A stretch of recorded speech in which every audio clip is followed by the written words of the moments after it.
welcome to No BS Baking. My name is JP, and today we're going to do something a little bit different. Today I want to take a look out there in the YouTube verse, and I want to grab a video that I've seen out there that talks a little bit about bake times. Now I know I've been going on and on and on about bake times, but there's so much ambiguity out there with respect to baking times and temperatures that I really felt that I had to address this a little bit more. Now, in no way am I trying to degrade the presentation that these guys are doing over there, but what I did see, I want to clear up some of the information that they are presenting. So, without getting into it too much more, let's just get at it. Hey home bakers, it's Jack here at bakewithjack.co.uk, bringing you your weekly bread making tip every single Thursday. And this week I'm going to talk all about how hot to bake your bread. Hey, welcome back. I thought I'd talk about baking temperatures today for a couple of reasons. Some people in the past have said to me, hey Jack, I've tried making bread in my oven at home, but my oven doesn't go hot enough, right? Wrong. That's not the case. You'll always be able to bake nice bread in your oven at home. That's why I've been successfully teaching people to make bread in their own ovens for the last 4.5 years without fail. The second reason is that bread making books will always tell you to bake really, really, really, really, really hot. And more often than not, it's because it's written by an actual baker. All right, hold the horses right there. Number one, all bakers don't bake in really, really hot ovens. The temperature that bakers use is number one, what type of products that they're making. Number two, the type of equipment that they got. And number three, not all products are baked at the same temperature. So let's just start there and clear up that right in the very beginning. Now, I'm not a baker, but I have been moonlighting in a bakery for the last few weeks or so, and it's been awesome. Okay, well, number one, I believe that he's not a baker, but no problem with that, whatever. And number two, he spent a couple of weeks in a bakery, and so he figures he's got it all figured out, that how bakers bake and what the proper ways to bake is. I don't get it, but anyway, let's just keep going. If you want to read all about that, I'll write a little blog post and put it on my blog. And in a bakery, they bake the bread really hot, like super hot, like hotter than your oven at home will go. Okay, well, what I got to say about that is absolutely zero, because it's BS, okay? Most bakeries bake around, the average normal temperature is around 450 degrees or less, and then it covers off pretty much a broad range of breads, including artisan-style breads. Yes, there are exceptions. Some bakeries do bake much higher. I've heard of 475 at some bakeries for their crispy artisan-style breads, but on an average, most breads are baked at 450 or less. Pan breads, somewhere between 410 degrees Fahrenheit and, say, 435 degrees Fahrenheit. You get into the sweet doughs and those types of things, now you're down potentially even a little lower, especially in the final stages of baking. So, there you go. Now, in the olden days, I used to recommend people to max out their oven for the first part of the baking process. And then somebody had an oven that went up to like 290 degrees and they burnt their bread.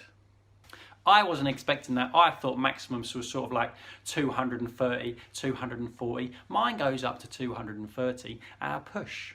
Actually, officially, it's 220 on the dial, but you can crank it a little bit further than that, up to 230. Now, bread always benefits from a higher temperature at first, because that's when you get the lift, the puff, the oven spring. When it puffs up really fast when you get in, it needs that heat for that to happen.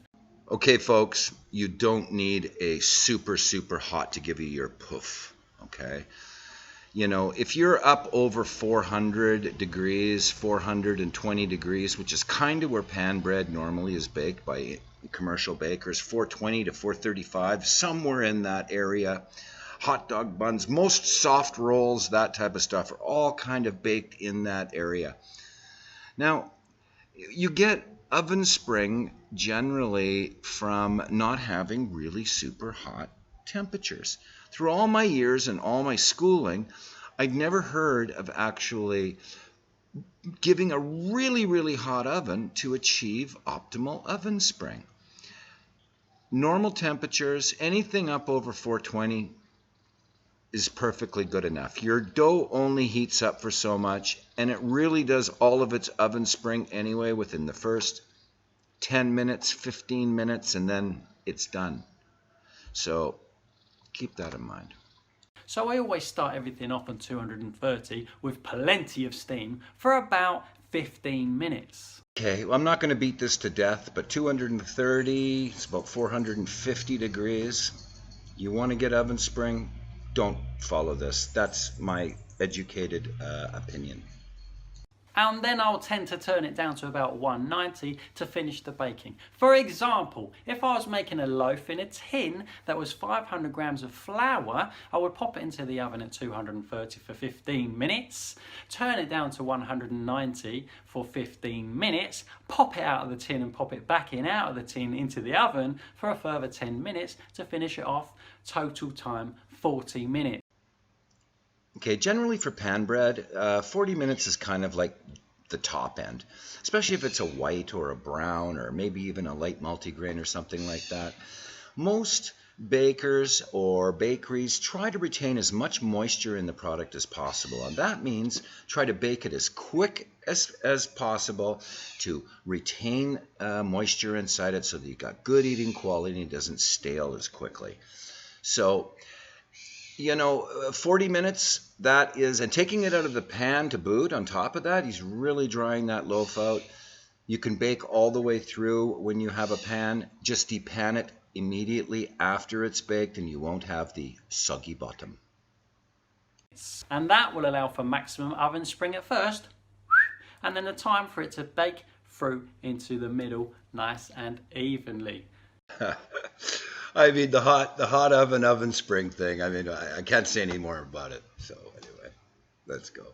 Popping out of the tin removes the soggy bottom issue. Now, there's lots of people out there that talk about these really hot oven things. It's all over the place out there on the internet. It's like they all kind of got it from some location. I have no idea where. But you're starting to see some people make these a complete 180 degree on this stuff. I recommend that you go and talk with a real, true, trained baker. They'll tell you that if you want to get oven spring and optimize oven spring, start off with your oven a little bit cooler, not really super hot. And if you want to see what's happening is that the Food Geek just put out something recently where he went to a symposium in Denmark. And then he ended up where all the sourdough people came together. And then what he ended up doing is somebody told him, look, what you do is you preheat your oven. Then you stick your bread in there and you turn it off. You actually turn it off.